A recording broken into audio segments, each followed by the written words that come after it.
এই হচ্ছে Samsung S25 ultra. এটা স্যামসাং এর রিলিজ করা এ যাবৎকালের সবচেয়ে আলোচিত এবং একই সাথে সমালোচিত ফোন। আলোচিত এর জন্য কারণ এটা হচ্ছে স্যামসাং এর S25 আলট্রা, যেটাকে কিনা সবাই অ্যান্ড্রয়েড কিং বলে। আর সমালোচিত এর জন্য কারণ এখানে সংস্কারের নামে আদৌ কি কোনো পরিবর্তন আনা হয়েছে? Well, that didn't sound right. সমালোচিত এর জন্য কেননা এখানে আপগ্রেডসের নামে সবাই বলে খুব সামান্যই স্পেক বাম্পস দেওয়া হয়েছে। এর কি ভালো দিক আছে, এর কি খারাপ দিক আছে? এই ডিভাইসটা এই প্রাইস পয়েন্টে আমাদের হার্ড আর্ন মানি দিয়ে নেওয়াটা কতটুকু যুক্তিসঙ্গত, এই সব কিছু নিয়ে আজকের ভিডিওতে থাকছে বিস্তারিত আলোচনা। কিন্তু তার আগে আপনাদের সবাইকে অনুরোধ করব, আপনারা যদি আমাদের এই চ্যানেলটিতে এখনও সাবস্ক্রাইব না করে থাকেন, প্লিজ ডু সাবস্ক্রাইব এবং এর পাশাপাশি বেল আইকনটাও ক্লিক করতে ভুলবেন না। নাও শুরুতে কথা বলা যাক ডিজাইন নিয়ে। ফোনটার ডিজাইনে অল্প স্বল্প কিছু চেঞ্জেস আনা হয়েছে। আগের বারের S24 আলট্রাতে যেমন স্কোয়ারিশ একটা ডিজাইন ছিল, এবার এর কর্নারগুলো একদম রাউন্ডেড করে দেওয়া হয়েছে। আগের ডিজাইনটা যেমন কিছুটা নোট সিরিজের মতো ছিল, সেই ডিজাইনটা একদমই বাদ দিয়ে সম্পূর্ণ নতুনভাবে রাউন্ডেড কর্নারের ডিজাইন করা হয়েছে। এর স্ক্রিন, টাইটেনিয়াম ফ্রেম সব কিছুই এবার রাউন্ডেড। আগেরবারের ফোনটার কর্নারটা হাতে লাগতো, কিন্তু এবার সাইডের ফ্রেমটা হাতে আনকমফোর্টেবল লাগে বেশি। তবে ওভারঅল এর ইনহ্যান্ড ফিল ভালো এবং ক্যামেরা মডেলেও অল্প স্বল্প কিছু পরিবর্তন আনা হয়েছে। এটা মোস্টলি ফোল্ড সিরিজের ক্যামেরার সাথে মিল রেখে তৈরি করা হয়েছে। এটা আগের বারের তুলনায় অনেক স্লিমার এবং লাইটার। এবং আগের বারের S24 আলট্রা যদি আপনি ইউজ করে থাকেন, তাহলে এটা হাতে নিলে আপনি এর লাইটনেসটা ফিল করতে পারবেন। ফ্রন্ট এবং ব্যাক দুই জায়গাতেই দেওয়া হয়েছে গরিলা আর্মর 2, যার কারণে দুষ্টু পোলাপান এটা হাতে নিয়ে দৌড়াদৌড়ি করলেও ফোনটা ভাঙতে পারবে না। আর তাছাড়াও এবারের স্ক্রিন গতবারের তুলনায় 0.1 ইঞ্চ বিগার করা হয়েছে। এর চারপাশের বেজেলটা স্লিম হওয়ার কারণে গতবারের তুলনায় এর স্ক্রিন সাইজ 0.5 ইঞ্চ বড় করা হয়েছে। এর পাশাপাশি এতে আছে IP68 রেটিং। এর স্পিকারের সাউন্ডের কোয়ালিটিও সলিড। সব কিছু মিলিয়ে S25 আলট্রা মূলত S24 আলট্রার একটা রিফাইন্ড ভার্সন আপনি বলতে পারেন। বেসিক্যালি S24 আলট্রার যা যা ভালো কিছু ছিল তার সব কিছু এখানে স্লাইটলি বেটার করে দেওয়া হয়েছে। এর স্ক্রিনের স্পেক্স গতবারের S24 আলট্রার সাথে হুবহু মিলে যায়, তবে সেটা খুব একটা খারাপ কিছু না, কেননা S24 আলট্রার ডিসপ্লে ছিল ফ্যান্টাস্টিক। এর কালার্স, ব্রাইটনেস সব কিছুই ফাটাফাটি। গতবারের S24 আলট্রার ডিসপ্লের অ্যান্টি রিফ্লেক্টিং কোটিং তো সবার কাছেই ভালো লেগেছিল। এবার S25 আলট্রাতেও সেই একই অ্যান্টি রিফ্লেক্টিং কোটিংয়ের একটা বেটার ভার্সন দেওয়া হয়েছে এবং এই অ্যান্টি রিফ্লেকশন কোটিংটার কোয়ালিটি আসলেই ভালো। তবে ক্যামেরাতে মোটামুটি বেশ কিছু চেঞ্জেস আনা হয়েছে। এই হচ্ছে ক্যামেরার স্পেক্স।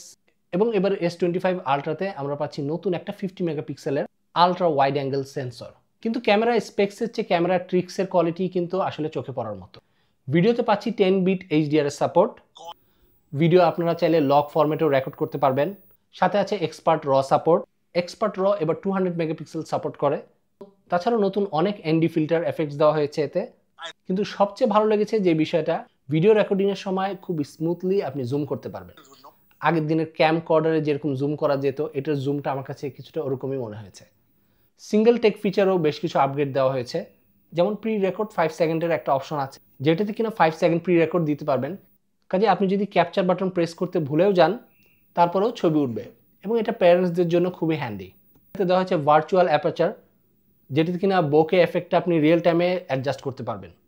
তাছাড়া আছে বেস্ট ফেস ফিচার, যেটি কিনা গ্রুপ ফটোতে কোনো একজনের ফেস খারাপ আসলে সেটা সোয়াপ করে বেস্ট ফেসটা দিয়ে দেওয়া যায়। এই ফিচার্সগুলো বাদ দিয়েও এর আলট্রা ওয়াইড ফিচার্স ছিল খুবই ভালো। এটা দিয়ে ছবি খুবই শার্প এসছে এবং ছবিগুলো ছিল অনেক বেশি ডিটেলড। ইভেন লো লাইটেও এর ছবির কোয়ালিটি ছিল খুবই ভালো। তাছাড়া ম্যাক্রো ফটোগ্রাফিও এটা দিয়ে খুব ভালো করা যায়। এর পাশাপাশি ভিডিওতে আমরা পাচ্ছি 8K 30 FPS এ ভিডিও শ্যুট করার সুযোগ। যদিও এটা খুব একটা প্র্যাকটিক্যালি ইউজ করা হয় না, কিন্তু তারপরেও এটি নিয়ে আপনি বন্ধুদের কাছে ইজিলি ফ্লেক্স করতে পারবেন। তাছাড়াও এবার স্যামসাং তাদের সো কল্ড নাইটোগ্রাফিতেও খুব ফোকাস দিয়েছে, অর্থাৎ লো লাইটের ভিডিও এটা দিয়ে খুব ভালো আসবে। এবং আমার টেস্ট ফুটেজের নয়েজ খুবই রিডিউসড এসেছিল। এবং সত্যি কথা বলতে S25 আলট্রা আগের বারের তুলনায় অনেক অনেক বেটার, স্পেশালি নয়েজ হ্যান্ডেলিং এবং ডিটেল ছবি ক্যাপচার করার ক্ষেত্রে। তাছাড়াও এটার মেইন ক্যামেরা, টেলিফোটো লেন্স দিয়েও আমি প্রচুর ছবি তুলেছি এবং সবগুলো ছবি কিন্তু খুবই হাই এন্ড মনে হয়েছিল।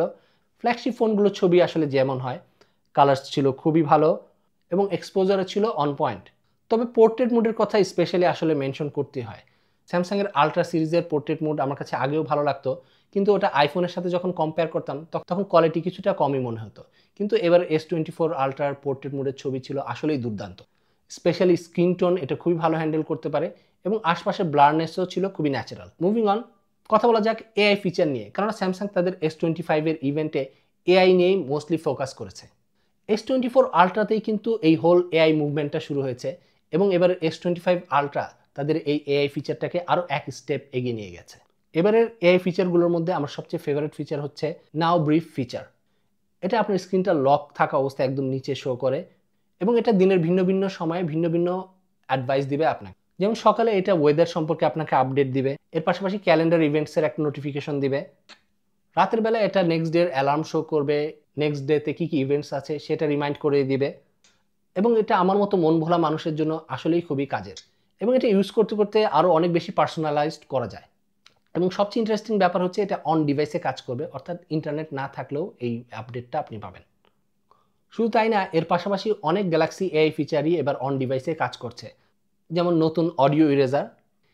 এটিতে আপনি বাইরে কোনো ভিডিও শ্যুট করলে ভিন্ন ভিন্ন নয়েজ ইজিলি আপনি ইরেজ করতে পারবেন। তাছাড়া জেমিনাই তো রয়েছে, যেটা কিনা এখন পাওয়ার বাটনে প্রেস করলে ওপেন হয়ে যায় এবং এটা গুগল অ্যাপ, স্যামসাং অ্যাপ এই সব কিছুতেই কাজ করে। তাছাড়া জেমিনাইয়ের সাথে ইন্টারেস্টিং কথোপকথনের ফিচার্স তো রয়েছেই। সার্কেল টু সার্চেও আগের চেয়ে অনেক ইম্প্রুভমেন্ট আনা হয়েছে। এটা ইভেন আপনার আশপাশের অডিওকেও রেকগনাইজ করতে পারে। শুধু তাই না, রিলস, ইউটিউব ভিডিও বা ফেসবুক ভিডিও যে কোনো মিউজিক আপনি সার্কেল টু সার্চের মাধ্যমে সার্চ করতে পারেন। কথা বলা যাক পারফরমেন্স নিয়ে। এবারে S25 আলট্রাতে দেওয়া হয়েছে Snapdragon 8 elite for Galaxy chip. এর র্যাম এবং স্টোরেজ আগের বারের তুলনায় অনেক ফাস্টার। তাছাড়াও এবার এতে 40% লার্জার ভেপর চেম্বার দেওয়া হয়েছে এবং যার কারণে হিট ম্যানেজমেন্ট এই ডিভাইসটা থেকে খুবই ভালো পাওয়া যাবে। বেঞ্চমার্কের কথা যদি বলি, এটা গিগ বেঞ্চে মাল্টি কোরে 10K স্কোর করেছে, তবে AnTuTu স্কোরটা বেস্ট ছিল না এবং 3D মার্কের স্টেবিলিটি স্কোর বেস্ট না হলেও ডিসেন্ট বলা চলে। বেঞ্চমার্ক স্কোরগুলো শুনে খুব একটা ইমপ্রেসিভ মনে না হলেও এর পারফরমেন্স কিন্তু আসলেই দুর্দান্ত ছিল, কারণ এতে দেওয়া হয়েছে One UI 7।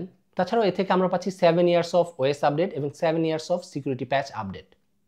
এবং যারা ব্যবহার করেছেন তারা জানেন One UI 7 একটা গ্রেট আপডেট এবং এটা এই ফোনে খুব চমৎকার রান করে। এর অ্যানিমেশন ছিল খুবই স্মুথ এবং ফ্যান্টাস্টিক এবং ছোটোখাটো বেশ কিছু ফিচার্স এর ইউজার এক্সপিরিয়েন্সকে আরও বেটার করে তুলেছে। এবং এই ফোনটা দিয়ে আপনি যাই করেন না কেন, মাল্টিপল অ্যাপস, গেমস, ভিডিও সব কিছুই কিন্তু এই ফোনটা খুব স্মুথলি রান করতে পারে। গেমিং এক্সপিরিয়েন্সও এটা থেকে খুবই ভালো ছিল এবং টেম্পারেচারের ম্যানেজমেন্টও ছিল ভালো। এটা দিয়ে Genshin impact, PUBG, call of duty এই সবগুলো গেমিং হাই সেটিংয়ে খেলেছি এবং গেমিং পারফরমেন্স ছিল খুবই স্মুথ। এবং সবচেয়ে ইন্টারেস্টিং ব্যাপার হচ্ছে এই গেমগুলো অনেকক্ষণ খেলার পরেও এই ডিভাইসটা কিন্তু খুব একটা গরম হয়নি, অর্থাৎ এর হিট ম্যানেজমেন্ট খুবই ভালো। এই ডিভাইসটা দিয়ে পাবজি প্রায় 45 মিনিট খেলার পরেও এর টেম্পারেচার ছিল 39 ডিগ্রি, যেটা কিনা খুবই ইমপ্রেসিভ। সো এতগুলো সব ভালো দিক এবং আপগ্রেডসের কথা। এবার কথা বলা যাক এর খারাপ দিক নিয়ে। এবারে স্যামসাংয়ের S25 আলট্রাতে কিছুটা ডাউনগ্রেডও করা হয়েছে। এস পেনের সব ফিচার্সই আগের বারের মতো, কিন্তু এবার এতে দেওয়া হয়নি ব্লুটুথ ফিচার, অর্থাৎ গতবারের ফোনগুলোর মতো কোনো এয়ার অ্যাকশনস নেই। কাজেই বেসিক সব জেস্চার ফিচার যা গতবারের এস পেনে ছিল তার কোনোটাই এবারের S25 আলট্রার এস পেনে দেওয়া হয়নি। তবে আসলেই কি এস পেন শাটার বাটন বা ক্যামেরাতে ছবি তোলার জন্য খুব একটা আপনারা ব্যবহার করতেন? আমি তো কখনো করতাম না। তবে এটা দিয়ে টুকটাক ছবি আঁকাআঁকি, নোটস নেওয়া এই সব কিছুই করতাম এবং এই সবগুলোই কিন্তু আপনারা এবারে S25 আলট্রাতে করতে পারবেন। কাজেই এই একটা ডাউনগ্রেড আমার কাছে খুব একটা ম্যাটার করেনি। আপনাদের অপিনিয়ন ভিন্ন থাকলে জানাতে ভুলবেন না কমেন্টে। ব্যাটারিতেও দেওয়া হয়েছে গতবারের মতোই সেম 5000 মিলিঅ্যাম্পিয়ারের ব্যাটারি এবং সিলিকন কার্বন ব্যাটারি দেওয়া হয়নি এই ডিভাইসটাতে। তবে ব্যাটারি সাইজ সেম হলেও স্যামসাং ক্লেম করে এর ব্যাটারি অপটিমাইজেশন আগের তুলনায় বেটার হবে, অর্থাৎ এর থেকে আপনি গতবারের S24 আলট্রার চেয়ে বেটার ব্যাটারি ব্যাকআপ পাবেন। এবং সত্যি কথা বলতে আমার ইউজার এক্সপিরিয়েন্সও কাইন্ড অফ সিমিলারই ছিল। আমি এটা খুব হেভিলি ইউজ করেছি এবং আমি স্ক্রিন অন টাইম প্রায় 7 থেকে 8 ঘন্টা পেয়েছি। চার্জিং স্পিডও 45 ওয়াটের ওয়াট চার্জিংয়ে গতবার যেটা দেওয়া হয়েছিল সেমই রয়েছে। তবে G2 সাপোর্ট থাকার কারণে 25 ওয়াটের ওয়্যারলেস চার্জিংয়ে ডিভাইসটা গতবারের তুলনায় ফাস্টার চার্জ হয়। তো সত্যি কথা বলতে গ্যালাক্সি S25 আলট্রা একটা র্যাডিক্যাল আপডেট না। এটা আমি ভিডিও শুরুতে যেটা বলেছি, S24 আলট্রারই একটা রিফাইন্ড ভার্সন বলতে পারেন। আগের দিনের আইফোনগুলো যেমন কিছুটা রিলিজ হতো, সেম ডিভাইসই কিছুটা আপগ্রেড দিয়ে এটার একটা S সিরিজ রিলিজ করা হতো।